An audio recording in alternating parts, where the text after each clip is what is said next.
O futuro do Canecão causa debate na Universidade Federal do Rio de Janeiro. Iniciadas as obras do Terminal Gentileza. Clima de Copa toma conta da cidade. Artistas negros ganham protagonismo em Museu de Arte do Rio. Essas e outras notícias você vai ver agora no Eco Rio.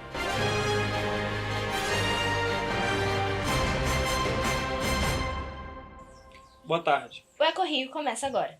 O futuro do Canecão, antiga casa de shows em Botafogo, gera discussão na Universidade Federal do Rio de Janeiro. Agora, o espaço ganha novo projeto da reitoria. O projeto Espaço FRJ prevê mudanças no campus da Praia Vermelha, na URCA.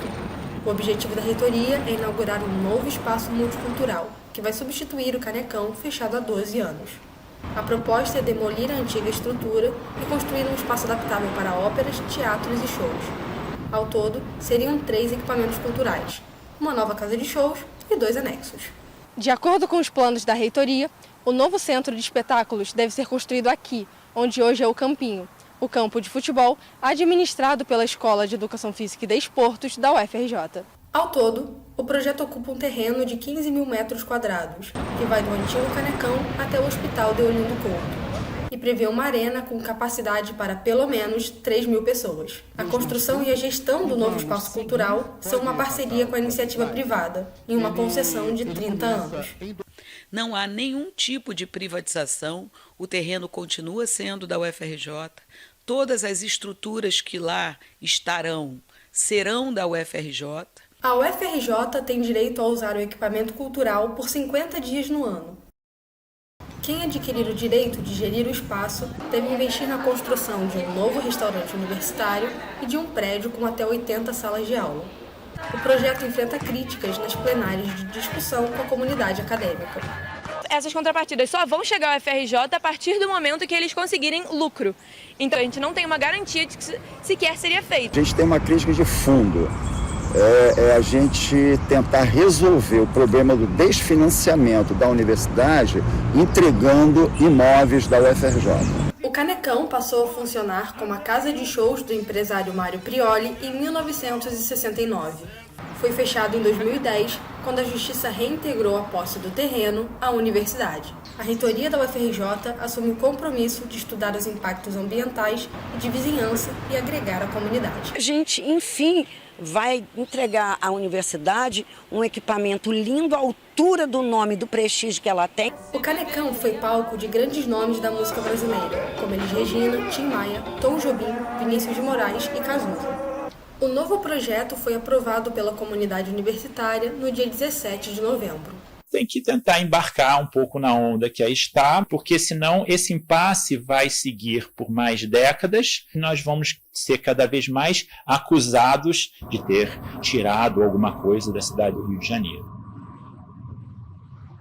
E a UFRJ ainda apresenta outro problema de infraestrutura. Prédios abandonados e mal aproveitados marcam a paisagem da cidade universitária e do campus da Praia Vermelha. Paredes despedaçadas, goteiras, obras inacabadas, chão esburacado e entulhos. Quem passa pela entrada do Rio Sul, no campus da Praia Vermelha da UFRJ, pode demorar a perceber que entrou em um espaço universitário. Com o retorno do presencial no início desse ano, a comunidade acadêmica volta a encarar questões como essas nos campi da Universidade Federal do Rio de Janeiro. Salas como essas, que um dia já foram ocupadas por alunos e professores, hoje se encontram fechadas por diversas razões, mas passam por obras para que possam voltar a ser ocupadas. O problema é que, com os constantes cortes orçamentários, as reformas andam a passos lentos. Segundo a reitoria, não há imóveis vazios ou subutilizados. Todos os locais que não estão ocupados têm previsão de utilização, mas só poderão ser aproveitados quando estiverem em condições apropriadas. É o caso dos espaços que seriam dedicados à Escola de Belas Artes, no edifício Jorge Machado Moreira. A recente suspensão das aulas na EBA é um exemplo de como essas questões dificultam o pleno funcionamento da universidade e afetam negativamente a formação de estudantes. A gente tem inúmeros problemas de estrutura. Tivemos um incêndio de 2016 que nos afeta até hoje. Aqui no ateliê de pintura não temos nada, não temos ventiladores funcionando, não temos, às vezes, lâmpadas funcionando, não tem limpeza adequada. Diversos incêndios atingiram a UFRJ nos últimos anos. no Palácio Universitário em 2011, no edifício Jorge Machado Moreira em 2016 e 2021, no alojamento em 2017 e no prédio da Faculdade de Letras em 2018, além do incêndio no Museu Nacional no mesmo ano. Os efeitos dos incêndios geram problemas em toda a vivência dos alunos. Os danos na parte elétrica afetam os elevadores, as tomadas, os equipamentos de ventilação e laboratórios, por exemplo. A gente acaba vivendo no prédio, né? Então, assim, se a gente não tem o básico para extrair o conhecimento, não tem como você se concentrar nas aulas. Como é que eu vou prestar atenção num projetor se eu não consigo enxergar o que está sendo passado na sala? E a gente perde muito tempo também, arrumando lugar para estudar, arrumando um lugar que tem uma infraestrutura mínima para poder fazer as coisas, sabe? Tanto a gente como aluno, quanto os professores também, eles reclamam muito disso. Que é o dia a dia da nossa universidade, né? Elevador que não funciona, banheiro que está sem água. Então, o que a gente faz no nosso dia a dia? A gente resiste. A gente resiste todos os dias, né? Adaptando, improvisando, a gente está lá resistindo. Você que estuda ou trabalha no campus da Praia Vermelha já deve ter se deparado com alguma cena inusitada protagonizada por algum dos pacientes do Centro de Atenção Psicossocial. Você sabe por que eles estão ali? Sabe que tipo de tratamento eles recebem? É o que vamos ver agora. Ela começou a me chamar de sobrinha, ela pediu para eu ir para casa com ela, para eu voltar com ela. Eram um pouco agressivos e eu vi ele gritando, ameaçando o pessoal. Um homem, ele pulou a cerca ali do Pinel e ele começou a correr muito, assim. Esses relatos não devem ser estranhos para quem estuda no campus Praia Vermelha da Universidade Federal do Rio de Janeiro. O local conta com serviços fundamentais oferecidos para o público externo, entre eles o Instituto Municipal Felipe Pinel. Este órgão da prefeitura oferece assistência e pesquisa na área de saúde mental. Seus tratamentos envolvem pacientes em meio ao ambiente do campus. Uma das unidades auxiliares ao Pinel é o Centro de Atenção Psicossocial Franco Basaglia, o CAPS. Inaugurado em 2016, faz parte de uma rede que beneficia cerca de 645 mil moradores da Zona Sul. Este é o local em que estudantes da FRJ cruzam o caminho com pacientes em estado mais grave.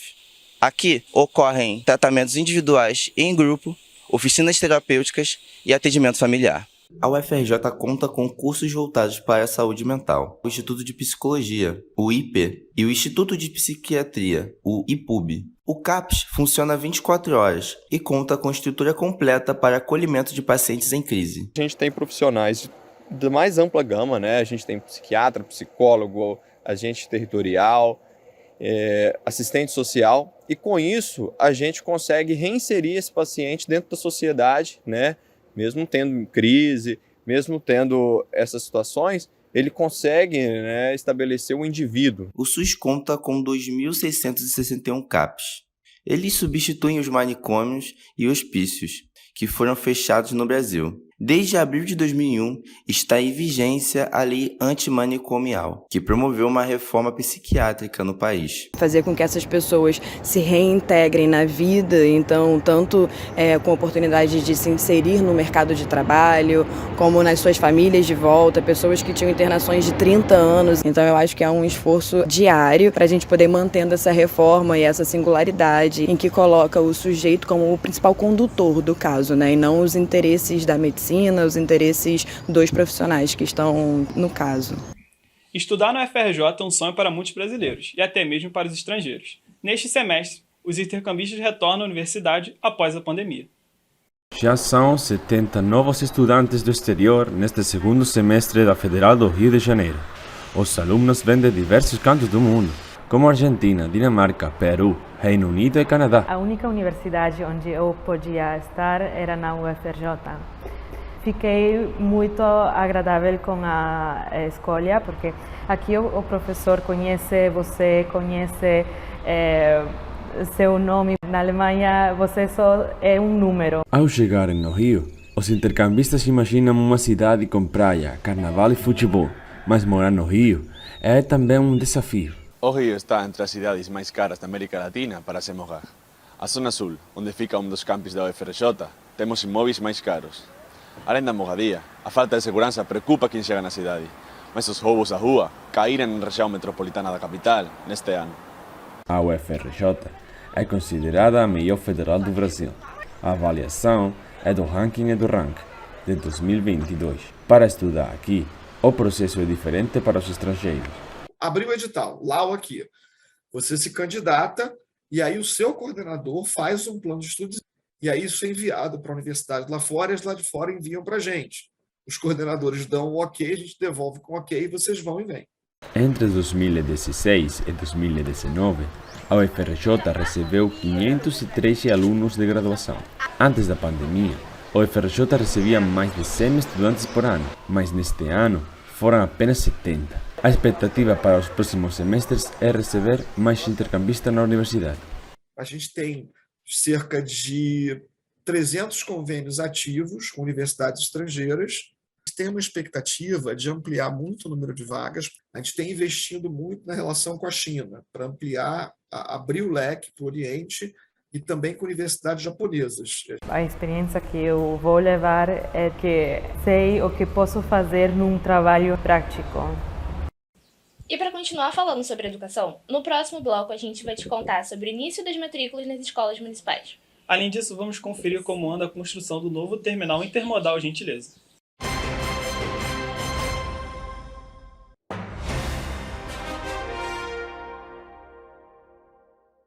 Estamos de volta com o Eco Rio. O mercado de trabalho está cada vez mais complicado e as pessoas com deficiência sofrem ainda mais com a falta de oportunidades. Você já ouviu falar no termo capacitismo? O capacitismo é um tipo de opressão relacionada às capacidades de um indivíduo.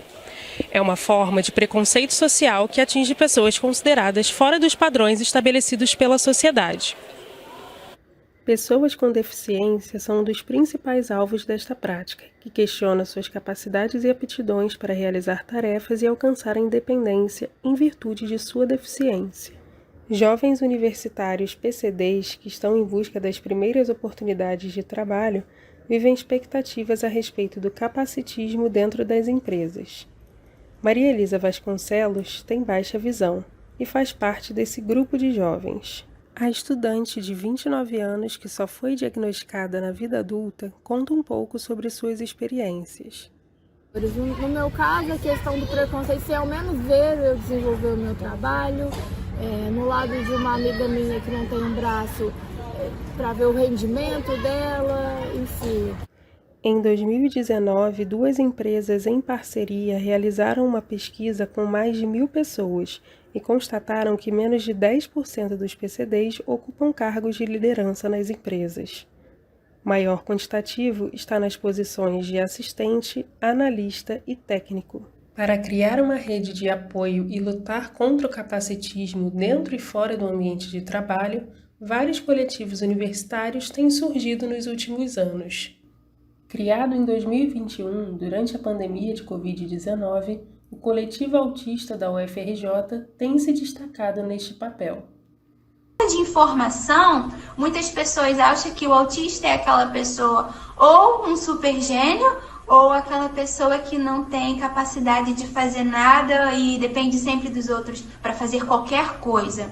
Então, infelizmente, a gente tem tentado, a gente tem visto pessoas na internet, nas redes sociais, levantando essa questão da conscientização, mas ainda isso é muito limitado. E o que fica é simplesmente um estereótipo. É fundamental que o conceito de capacitismo seja amplamente discutido nos mais diversos ambientes e contextos, para que, assim, cada vez mais iniciativas sejam criadas para o seu combate e prevenção. As matrículas da Rede Municipal do Rio para 2023 estão abertas. A prioridade é para as creches e para a educação especial. Essas e outras informações, o repórter João Guilherme Tuasco nos conta agora. Boa tarde, João! Boa tarde, Júlia. As matrículas da Rede Municipal do Rio já estão abertas para 2023. A preferência é para as creches e para a educação especial. Quem já é matriculado em uma escola do município não precisa se inscrever novamente. Entre os dias 1º e 6 de dezembro, ocorrem as inscrições de novos alunos nas creches municipais.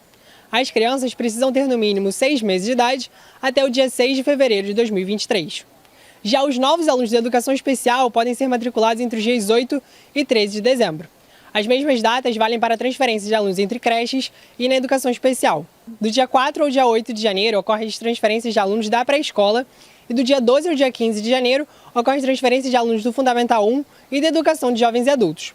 Os novos alunos, tanto da pré-escola, quanto do Fundamental 1, quanto da Educação de Jovens e Adultos, podem se inscrever a partir do dia 18 de janeiro até o dia 23 de janeiro. Para realizar a matrícula, basta acessar matricula.rio ou procurar a escola municipal mais próxima. E para continuar falando sobre o Rio, agora informação de transporte público. Iremos contar os detalhes do projeto Terminal Gentileza. Com tráfego intenso e congestionamentos em vários pontos da cidade, o trânsito do Rio só deve melhorar no ano que vem. O projeto do Terminal Gentileza pretende englobar vários modais do transporte público, como ônibus, VLT e BRT, atendendo cerca de 130 mil pessoas por dia. Com um custo inicial de R$ 250 milhões, as obras foram iniciadas em julho deste ano, no antigo terreno do gasômetro, no centro do Rio. O Terminal Rodoviário Gentileza é mais uma das obras iniciadas pela Prefeitura do Rio de Janeiro que busca melhorar o transporte público dos cariocas. Mas várias obras já iniciadas em toda a cidade ainda não foram concluídas, como o metrô no bairro da Gávea, abandonado desde 2015 e com riscos de desabamento, e o BRT da Avenida Brasil, que já conta com 5 anos de atraso. Já há muito tempo que essa obra já está assim, isso não muda nada. Tem que sair muito cedo de casa para não chegar atrasado. As obras prejudicam o deslocamento na cidade. O projeto interditou o trecho da saída da Avenida Brasil até a Francisco Bicalho, um trajeto usado por cerca de 25 mil veículos por dia. No total, as obras afetam o funcionamento de 173 linhas de ônibus e 25 vans. Grande parte dessas rotas passam pela Baixada Fluminense, por Niterói e por São Gonçalo. Quem usa essa via precisa ter muita paciência e tempo para sair do congestionamento. O problema que já existia antes da interdição, mas pelo que parece, só piorou com a obra. Eu moro na Baixada Fluminense e trabalho na Zona Sul.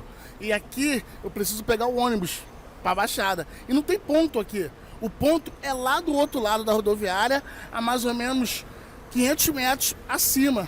Eu fico aqui tentando a sorte do sinal, o semáforo fechar, pegar qualquer ônibus que vai para a Baixada. Mas isso não é da agora. Né? A obra da Brasil é horrível. Né? A obra de, assim, fala que é obra de igreja, mas é uma obra que está arrastada. Né? Mas eu creio que vai para melhor. Né? Se eles dizem que sim, vamos aguardar.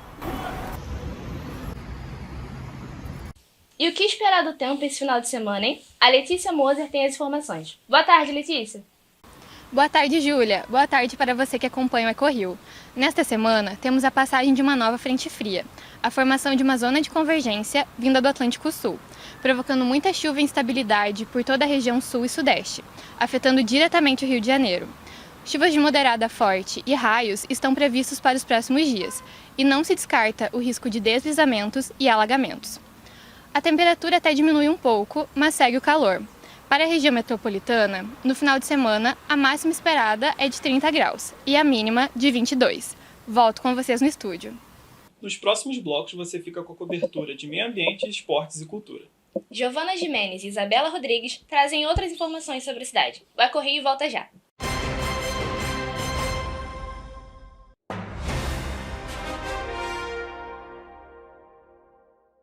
Com a poluição crescente nas praias cariocas, ações de preservação ambiental têm se destacado na orla da zona sul da cidade. A Praia Vermelha, que foi considerada Santuário Marinho Carioca em 2021, recebe todo mês ações de limpeza e sensibilização ambiental. A atividade é feita pelo projeto Verde Mar, que tem como objetivo não só limpar as praias, mas também conscientizar sobre os perigos do lixo nos oceanos. As praias aqui do bairro da Urca sofrem com a poluição há muitos anos. Além da sujeira no mar, causada pelos navios e barcos de pesca, que muitas vezes deixam água imprópria para banho, os próprios banhistas também não colaboram. São deixados pela praia bitucas de cigarro, copos de plástico e até garrafas de vidro. Diante desta realidade, iniciativas de limpeza, educação ambiental e preservação foram criadas, como o Projeto Verde Mar. O Projeto Verde Mar é um projeto que trabalha com a sensibilização, a educação ambiental, realiza pesquisas científicas e faz atividades de comunicação para tentar tornar o oceano e a cultura oceânica mais presente na sociedade como um todo. O projeto começou em 2014, inicialmente como um projeto de comunicação, de divulgação de outras iniciativas de proteção e de preservação ambiental.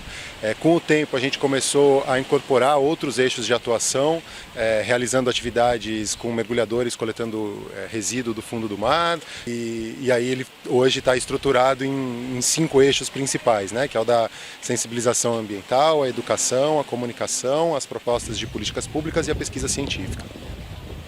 Essas ações atraem cada vez mais pessoas engajadas na luta ambiental. Essas ações, eu acho que elas me acrescentam como pessoa, eu sinto que eu estou participando e fazendo uma parte do que eu posso, né? E de inspirar quem não está aqui também, para as pessoas verem que tem gente se esforçando, gente tentando mudar isso aqui dentro do que cada um pode. As ações que a gente faz para a coleta de resíduos, elas têm uma finalidade muito maior de sensibilização mesmo, de educação. E aí a gente faz o trabalho de resgate de fauna associada, que é tirar a vida que está já naquele resíduo que está lá no mar já há algum tempo para devolver para o mar, usar esse material como um sensibilizador, para as pessoas começarem a entender qual que é o problema que a gente encontra localmente aqui e de que forma a gente pode usar isso para mudar a realidade, né? A Copa do Mundo vem aí, mas os torcedores cariocas já entraram no clima de festa faz tempo. A última vez que a Copa aconteceu lá na Ásia foi em 2002, com uma sede dupla, Japão e Coreia do Sul. E um tal de Ronaldo Fenômeno, artilheiro daquela edição, trouxe a taça aqui para o Brasil. Esse ano, mesmo com os mais de 11 mil quilômetros de distância, os torcedores têm razão de sobra para acreditar. Para Enzo, a competição já começou há vários meses, colando e trocando as 670 figurinhas do álbum da Copa. Comecei em 2010, completei, 2014 também completei, 2018 completei e agora estou na luta pelo 2022. É algo que a gente espera, né, de 4 em 4 anos, que a gente tem essa dinâmica, né, que é muito legal, de trocar figurinha, comprar, você cola, e a cada ano que passa você vê as seleções como que elas mudam. Mais do que colecionar as figurinhas, o torcedor quer ver mesmo é bola na rede. E com esse clima de Copa do Mundo, que o verde e amarelo invade as ruas. Não é isso, Pedro? Exatamente, Adriano. Por aqui o clima tá meio frio, até coloquei meu casaco aqui, mas a tradicional pintura das escadarias aqui nessa Rua da Glória mostram que não tem tempo ruim quando o assunto é seleção brasileira. Eu, particularmente, eu pinto desde a Copa de 82, entendeu? De 82 para cá, todos os anos a gente faz o mesmo procedimento. Nós temos essa tradição, nós já passamos de alguns concursos anteriormente também, né? Ganhamos até a Rua Mais Bonita do Rio em 2014. A gente tem essa tradição, é tudo por amor ao futebol mesmo, entendeu? Que essa Copa de 2014, por sinal, foi o ano que nós ganhamos a Rua Mais Bonita do Rio de Janeiro. A curiosidade do 7-1, por incrível que pareça, foi a festa do dia que ficou mais animado, independente da derrota do Brasil, porque começou a chover assim após o jogo, como a gente já estava na brincadeira mesmo, que a gente usa a nossa churrasqueira ali, né? A gente coloca a televisão, nesse espaço aqui tem telão também, essa escadaria aqui vira uma arquibancada, né? Isso aqui ficou muito cheio no período de Copa do Mundo. Aí é para unir as pessoas mesmo, a gente tem amizade aqui na rua há mais de 50 anos. Você está confiante que o Brasil vai ganhar essa Copa? Eu sinceramente esse ano eu estou confiante sim, entendeu? Eu acredito que o Neymar esse ano acho que vai ser a Copa do Neymar, entendeu? Vamos torcer, né? Esse ano o Hexa vem? Eu tenho 100% de fé, pô, brasileiro é assim, tem que ter fé. Então eu tenho 100% de fé que o Brasil vai ser campeão, não tem jeito e é isso, entendeu? A gente tenta enfeitar a rua, tentar fazer a brincadeira, torcer. Agora se vai dar certo ou não, só torcendo mesmo. O Brasil estreia diante da Sérvia no dia 24 de novembro, às 4 horas da tarde, no Lusail Iconic Stadium. E o Brasileirão, hein? Estamos aqui com o repórter Daniel Fernandes, que vai te contar tudo sobre a última rodada. Em seguida, a repórter Suela Oliveira traz informações sobre os jogos da NBA. Boa tarde, pessoal! Boa tarde, Isabela. Pois é, de olho na Copa do Mundo, o Brasileirão teve sua rodada final no último fim de semana. Na despedida de Diego Ribas e Diego Alves, o Flamengo chegou a abrir o placar com um gol contra, mas sofreu a virada para o Avaí em pleno Maracanã. Resultado, esteve longe de incomodar a torcida e comemorou, no dia seguinte, os títulos da Libertadores e da Copa do Brasil em uma grande festa com os jogadores no centro do Rio de Janeiro. O rubro-negro terminou o torneio na 5ª colocação com 62 pontos. O Fluminense, já classificado para a Libertadores, enfrentou o Red Bull Bragantino fora de casa e venceu, com mais um gol de Germancano, artilheiro do Brasileirão com 26 gols. O tricolor termina o torneio na terceira colocação com 70 pontos. Já o Botafogo perdeu para o Atlético Paranaense por 3-0 e não conseguiu se classificar para a Libertadores. O volante Eric fechou o placar no último lance da partida com um golaço. No primeiro ano de SAF, o Alvinegro termina o torneio na 11ª colocação com 53 pontos e vai disputar a Sul-Americana no ano que vem. E para falar do Vasco, que garantiu o acesso à Série A na semana passada em um jogo eletrizante, o Cruz Maltino já começa a pensar no ano de 2023. Com o investimento da SAF, o clube negocia a contratação de jogadores como Pedro Raul, vice-artilheiro do Brasileirão pelo Goiás, para o ano que vem. E agora eu vou passar para a Suelen, que vai falar um pouquinho sobre os destaques da NBA. Olá, Daniel. É isso mesmo. Agora vamos trocar os gramados pelas quadras de basquete, porque a temporada da NBA já está com tudo. E as principais equipes da liga entraram em quadra para mais uma rodada da competição. No Barclays Center, Nets e Knicks se enfrentaram pelo clássico da cidade de Nova York. O time estrelado de Brooklyn, que está pressionado por melhores resultados nesta temporada, venceu por 112-85. Kevin Durant anotou 29 pontos e ajudou os Nets em mais uma importante vitória. Já pela tabela oeste, mais um clássico. Dessa vez na cidade de Los Angeles, Clippers e Lakers se enfrentaram em um jogaço. De um lado, Paul George, do outro, LeBron James e Anthony Davis. Dessa vez, quem levou a melhor foi o time do Clippers, que venceu a partida pelo placar de 114-101. LeBron James foi o cestinha do jogo ao anotar 30 pontos. E o atual campeão da NBA também entrou em quadra.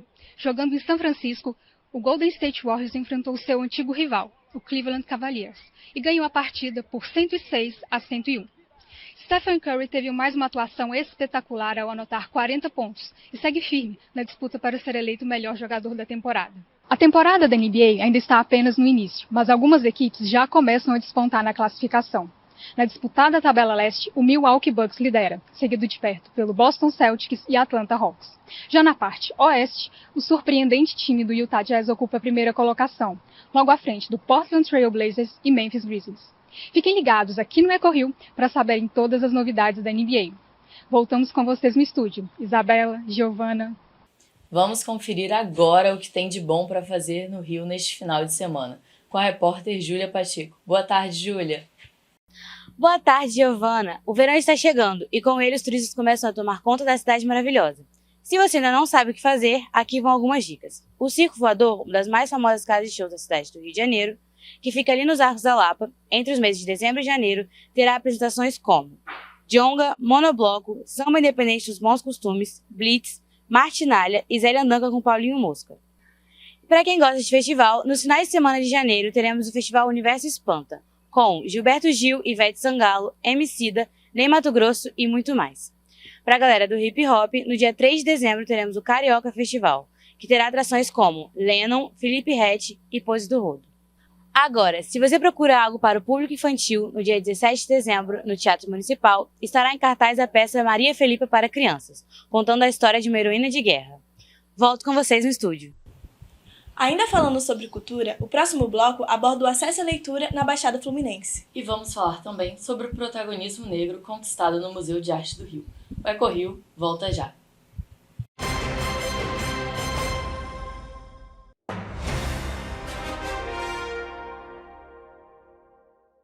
A diferença na quantidade de livrarias nos bairros de Pavuna e Botafogo.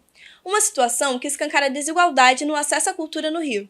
O déficit de livrarias na Zona Norte e o contraste em números com a Zona Sul se mostra um problema no incentivo à cultura. O guia de 2022 da Associação Estadual das Livrarias do Rio de Janeiro é o primeiro desde 2017. Agora atualizado, deixou claro como o investimento em livrarias na Zona Norte e na Zona Sul da capital fluminense é desigual.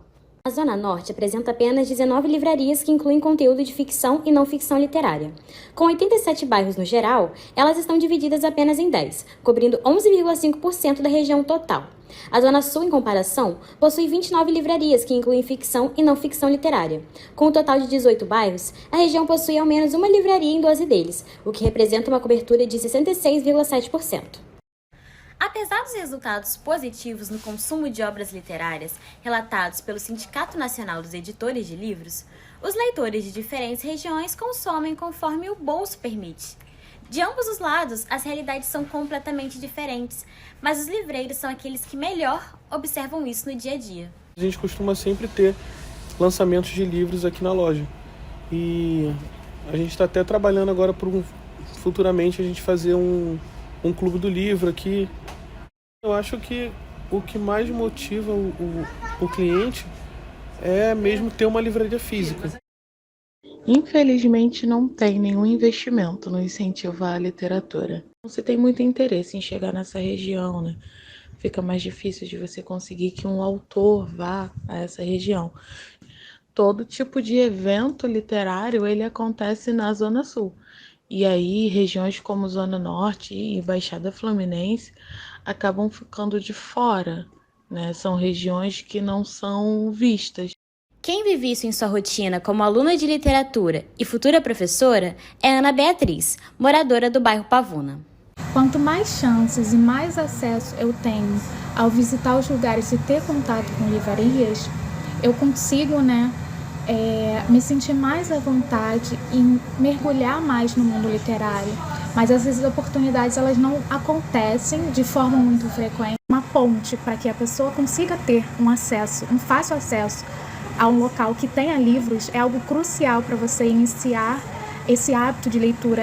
Mas mesmo em meio a tantas dificuldades, algumas iniciativas conseguem ampliar o acesso à cultura na periferia.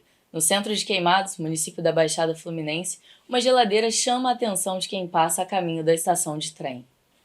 No centro de Queimados, município da Baixada Fluminense do Rio de Janeiro, uma geladeira cheia de livros chama a atenção de quem passa a caminho da estação de trem.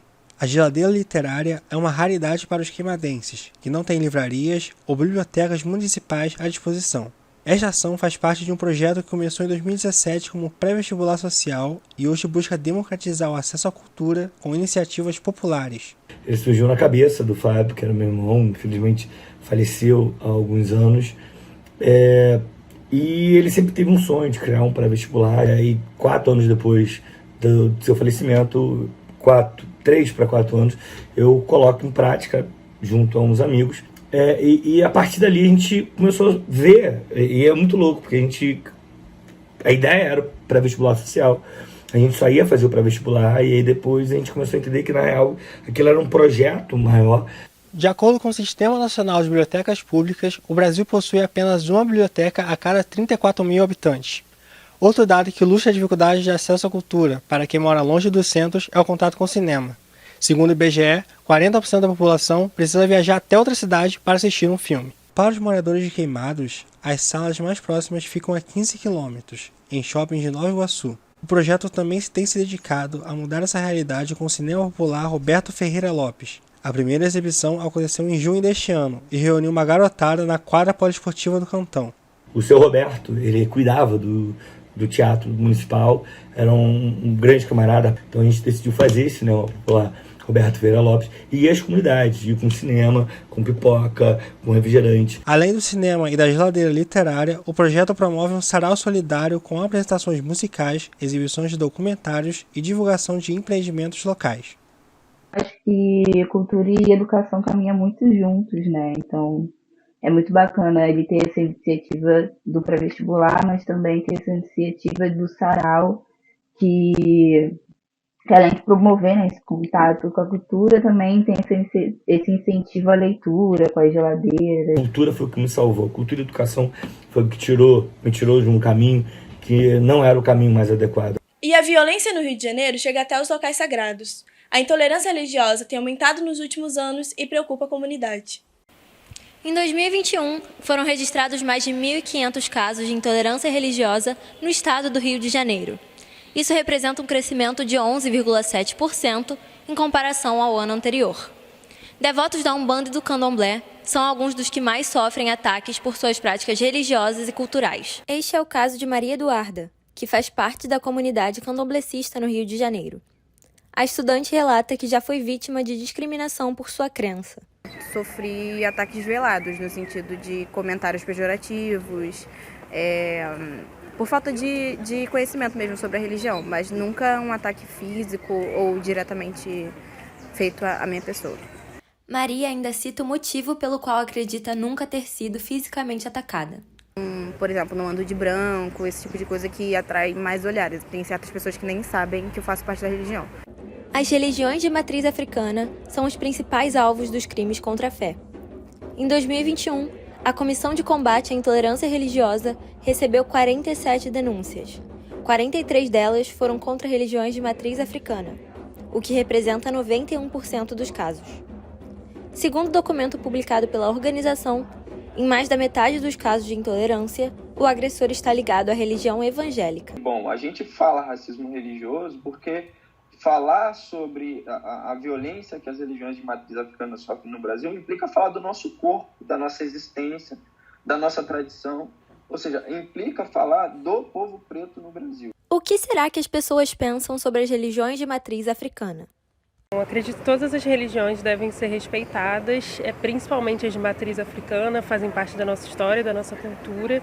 Não sei, eu acho que é importante na cultura das pessoas, não sei. Eu acho que a gente vive num país democrático e todo mundo tem o direito de expressar a sua fé tal como deseja.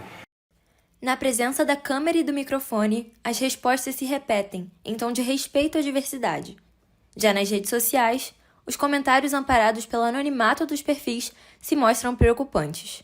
A gente precisa desentronizar essa religião judaico-cristã e mostrar para a sociedade que é uma pluralidade do ser religioso em qualquer parte do mundo. A colonização e a escravidão deixaram sequelas inclusive nas artes plásticas. Hoje, no Museu de Arte do Rio, o cronograma de exposições busca reparar esta perda. O Museu de Arte do Rio fica localizado em uma região da cidade conhecida como Pequena África. O antes local de chegada dos africanos escravizados no Brasil, é hoje Reduto Cultural Negro do Rio de Janeiro. Historicamente, as artes africanas e de povos originários sofrem com a invisibilização causada pela imposição cultural etnocêntrica no país. Em postura contra-hegemônica, ao longo de seus quase 10 anos de fundação, o Museu de Arte do Rio se comprometeu em trazer o protagonismo negro e indígena para suas galerias. São cerca de 19 exposições que abordam a temática, sendo 8 delas feitas apenas no último ano, como Crônicas do Rio e Enciclopédia Negra. Bom, essa postura do mar, ela tem uma importância que eu diria que ela está atrasada, né? Ou seja, a gente já passou muito tempo naturalizando, né? Criando aquilo que alguns vão chamar de miopia social, né? Há uma reparação histórica, eu não gosto nunca de pensar somente no âmbito da reparação, porque eu diria, de fato, a produção que a gente exibe é uma produção que nos interessa, não é somente por uma espécie de culpabilidade, né? Que isso acontece. Obras assinadas por artistas pretos, oriundos do subúrbio carioca e temáticas como as religiões de matriz africana preenchem o museu. Um exemplo é a exposição Um Defeito de Cor, em exibição até maio de 2023. Muito rico, né? A nossa cultura preta indígena é muito rica e isso ajuda muito a gente por dentro, né? A reforçar a nossa força, a nossa autoestima. O nosso próximo assunto é o funk. Então esse vai ser o grande assunto de 2023. Então a gente tem não só essa grande pesquisa sobre o funk, como exposições individuais de artistas negros, né? Então, realmente a gente se mantém nesse foco.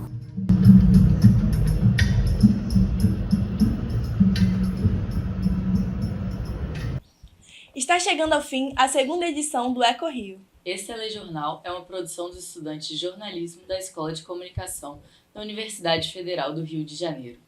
Todas as etapas de produção foram realizadas em laboratório de audiovisual com supervisão da professora Karine Prevedelli. Você fica agora com imagens do campus da Praia Vermelha. Boa tarde. Boa tarde.